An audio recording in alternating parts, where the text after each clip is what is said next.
As a sports leader, you're the coach. When you get into Year 9, it's important that you understand the basics of your role and what you are trying to achieve. In this video, we'll look at the overall goals of what you are doing and what makes up a good coaching session. We'll be looking at some coaching sessions that are being conducted by professional sports coaches and some by students like you who are participating in the Sports Leadership Program. Hi, I'm Courtney. And I'm Cyrus. We're from Cannawalka High School.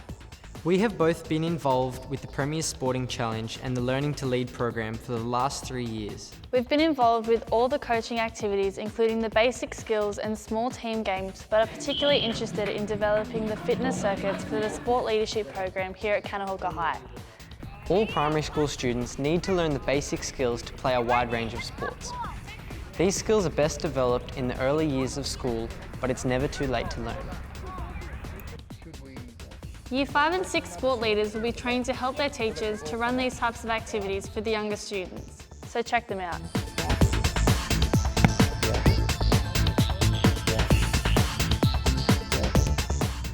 The next step as sport leaders is to know how to introduce and develop a whole range of small team games. As the name suggests, the teams have about 6 players and the games can be played on a smaller area or space. Yes! Nice try, Coy.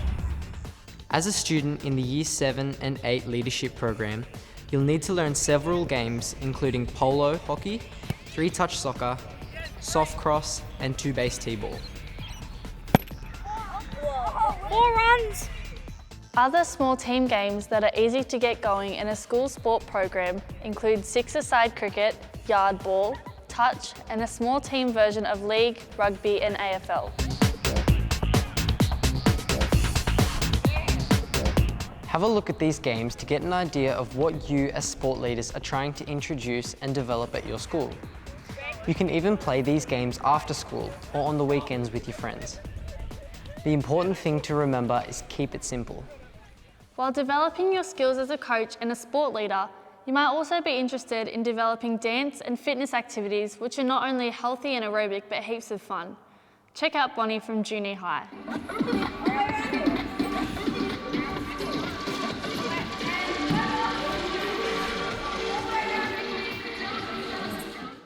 Courtney and I are really into our fitness activities here at Cannawalka. The Sport Leadership Program is encouraging you to use a simple 3-3-3 set of rules to make the game simple and fun. Players can run about 3 steps when in possession, the team must make at least 3 passes before a score can be made, and to keep the game moving, a player can only have the ball for around 3 seconds. Of course, this might not apply to all games like cricket, where you can develop similar simple rules, but remember the secret of getting started and having fun is to keep it simple. In this next stage, you will be developing more coaching and officiating skills that will help you develop the skill sets necessary to coach and officiate at a number of different sports. These may help in 3 very important ways. Firstly, you might be able to coach school teams on a regular basis for school sports afternoons or gala days. Secondly, if you are interested, you can expand your coaching and officiating to CHS and PWSA carnivals. And thirdly, you might also be interested in getting involved with your local community sport programs as a young coach and official. Don't worry, you don't need to know all the games and you'll always have another sports leader working with you. You're not expected to be professional, but by watching them, you can learn how to be a great coach. Let's get started. It doesn't matter what sport it is that you're coaching. The first thing to do is to find a good space where you can set up your equipment and your perimeter. If possible, try to do this before everyone arrives. It's very important for the students that you are coaching to know where they can and cannot play. Once everyone gets there and you've got their attention, explain how the session is going to work. This should only take a few minutes. Even height, or boy, girl, girl. All of these sessions have a plan, which will only vary because of the experience of the group that you have. If they're real beginners, then start with some simple skills to practice and play. Keep the instructions simple and let them get on with the practice.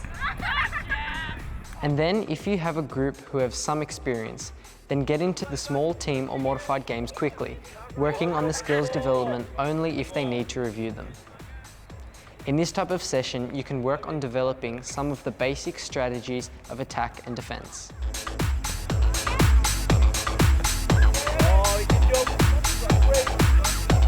If your squad of players has a good skill level and awareness of the basic defence and attacking strategies, then it's time to work on special attacking and defensive skills. Remember, as the coach, you need to plan your session around the level of abilities and experience of your players.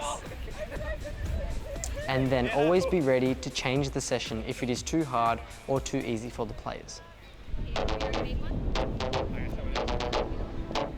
As a coach, you'll gradually develop an understanding of how well your students are going, which will allow you to plan your coaching sessions to the needs of the players and the team.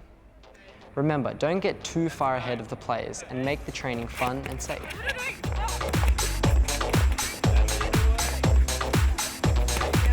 You have to have at least 3 passes before you score within your teammates. And You'll find that talking with the kids rather than talking at them will help your relationship with them. Many of you know that in the beginning you may feel a little nervous about telling people what to do, but that soon passes as your confidence increases. When you're making up your teams, try to have an even mix between boys and girls. Okay, I'm going to give you guys a number. 1. And try to get an even match with age, size and skills. We want to make sure that no one is picked last for a team because it just makes people feel bad about themselves. All the 2s come over here. There are heaps of ways to pick a team, like all the people on my right will be on this team, people on my left will form another, or use the alphabetical system. Once you have divided the group into teams, you can then fine-tune them a bit by evening up gender, size, skills, etc. I'm going to swap the teams because it's a little unfair because they're all boys. Okay, so can you 2 take your bibs off and give them to 2 boys? It's also important to keep everyone active, and so depending on how much equipment you have, make up a small group so you don't have kids standing around waiting for a turn. This can get really boring, so remember, small teams, big activity. Gee, there's a lot of things to remember, but it's also important to remember that you are developing your skills over a long period of time. Big-time coaches of all sports have taken many, many years to develop their skills. So take it easy, have fun and learn from the professionals. Don't be afraid to ask your teachers or sport coaches questions and use your web skills to keep improving. For more information, go to the Premier Sporting Challenge website at www.schools.nsw.edu.au/PSC.